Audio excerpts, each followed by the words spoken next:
શ્રી માતૃપિતૃ ચરણ કમળે ભી નમઃ સ્વાહા.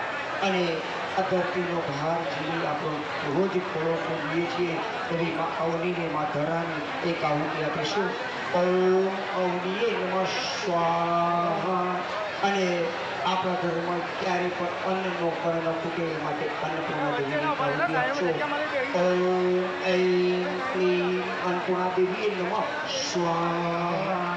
અને વિષ્ણુપતિ મહાલક્ષ્મીને યાદ કરી એક આહુતિ આપજો. ઓમ વિષ્ણુપતિ મહાલક્ષ્મી નમઃ સ્વાહા. જો યજ્ઞનો આહુતિ પૂરી થઈ હોય તો બંનેનો ફરી એક વખત કૃષ્ણ દયા કરાવજો અને આપણે ત્રીજું મંગળ લઈશું. ઋષિજીના સીધ્યા જ્યાગ ત્યાગ હિમાચલ આપ્યા, પુત્રી દેશ કોઢ્યા ઋષિરાય સમરાયા, માત પિતા સ્વરૂપ કન્યા હોય વર્ષ દસડું, કર્મ થકી કોડ બંધાય ઋષિરાય ઉભા.